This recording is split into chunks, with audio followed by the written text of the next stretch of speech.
ശക്തമായിട്ടുള്ള പരിശോധന നടത്തിക്കൊണ്ടിരിക്കുകയാണല്ലോ. റെയ്ഡുകൾ നടത്തിക്കൊണ്ടിരിക്കുന്നു, അന്വേഷണങ്ങൾ നടത്തിക്കൊണ്ടിരിക്കുന്നു.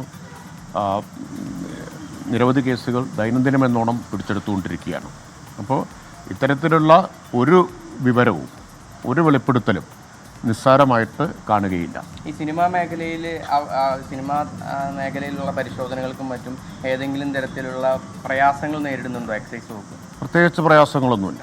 ഏതെങ്കിലും തരത്തിൽ ഇപ്പം കുറേ സിനിമാ മേഖലയ്ക്കുള്ളിൽ നിന്ന് തന്നെ സപ്പോർട്ട് ലഭിക്കും എന്ന് പറയുമ്പോൾ തീർച്ചയായിട്ടും ഇപ്പോൾ സിനിമാ സംഘടനകളാരും ഇത്തരത്തിലുള്ള ഒരു പ്രവണതയെ പിന്തുണയ്ക്കില്ല എന്നുള്ളത് നമുക്ക് എല്ലാവർക്കും ഉറപ്പാണുണ്ട്. അവരെല്ലാം സർക്കാരിൻ്റെ കൂടെ നിൽക്കും.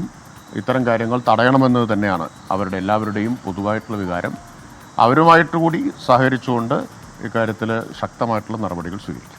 ഇപ്പോഴത്തെ ഒരു സാഹചര്യത്തിൽ വീണ്ടും വർദ്ധിച്ചു വരികയാണോ അതോ കുറഞ്ഞു വരികയാണോ? കുറഞ്ഞു വരികയാണ്. ഇപ്പോൾ പരിശോധനകൾ ശക്തമാക്കിയതോടെ പോലീസിൻ്റെയും എക്സൈസിൻ്റെയും ഒരു രണ്ട് ഭാഗത്തു നിന്നുമുള്ള പരിശോധന ശക്തമായി നടത്തിയതോടുകൂടി ഇപ്പോൾ വലിയ തോതിൽ മയക്കുമരുന്നിൻ്റെ സപ്ലൈ നമുക്ക് കുറയ്ക്കാൻ കഴിഞ്ഞിട്ടുണ്ട്. ആ വ്യത്യാസം നമുക്ക് കാണാനുമുണ്ട്. ഇപ്പോൾ മാർച്ച് മാസത്തിൽ മാത്രം 14,000-ഓളം റെയ്ഡാണ് എക്സൈസ് നടത്തിയത്. പോലീസിൻ്റേത് വേറെയാണ്. 1,17,000 വാഹന പരിശോധന എക്സൈസ് നടത്തുകയുണ്ടായി. 10,000-ഓളം കേസെടുത്തു, 3,000 പേരെ അറസ്റ്റ് ചെയ്തിട്ടുണ്ട്. ഇപ്പോൾ വലിയൊരു ഓപ്പറേഷനാണ് ഓപ്പറേഷൻ ക്ലീൻ സ്ലേറ്റ് എന്ന പേരിൽ എക്സൈസ് നടത്തിയത്. ഓപ്പറേഷൻ ഡി ഹണ്ട് എന്ന പേരിൽ പോലീസും സമാനമായ സമാനമായിട്ടുള്ള ഓപ്പറേഷൻ മയക്കുമരുന്നിന് എതിരായിട്ട് നടത്തിയിട്ടുണ്ട്. അതുകൊണ്ടാണ് മുഖ്യമന്ത്രി പറഞ്ഞത് കേരളം മയക്കുമരുന്നിനോടുള്ള ഒരു യുദ്ധത്തിലാണ് ഏർപ്പെട്ടിരിക്കുന്നത് എന്നത്. അത് സ്തുത്യർഹമായി തന്നെ പോലീസ് എക്സൈസ് നിർവഹിച്ചുകൊണ്ടിരിക്കുകയാണ്. നമ്മൾ സമൂഹത്തിൻ്റെ ആകെ പിന്തുണ അതിനുണ്ടാവണം. ഈ കൊച്ചിയിലെ ഹോട്ടലിൽ നിന്ന് ഇറങ്ങി ഓടിയ സിനിമാ താരത്തെക്കുറിച്ചും അതിൻ്റെ പരിശോധനകളെക്കുറിച്ചും എന്തെങ്കിലും തരത്തിൽ ഇല്ല, എനിക്കതിൻ്റെ ഓരോ വിശദാംശവും അറിയില്ല. ആരിറങ്ങി ഓടി തുടങ്ങിയ കാര്യമൊന്നും നമ്മൾ അന്വേഷിക്കുന്ന കാര്യങ്ങളല്ല. പക്ഷേ ഇക്കാര്യത്തിൽ ഒക്കെ പഴുതടച്ച അന്വേഷണമായിരിക്കും ഉണ്ടാവുക.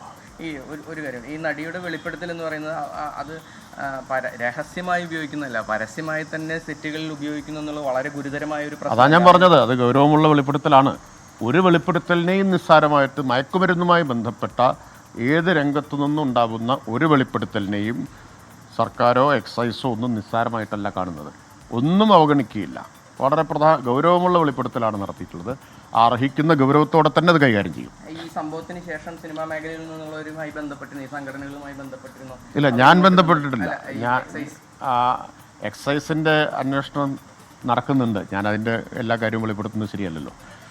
ശരി.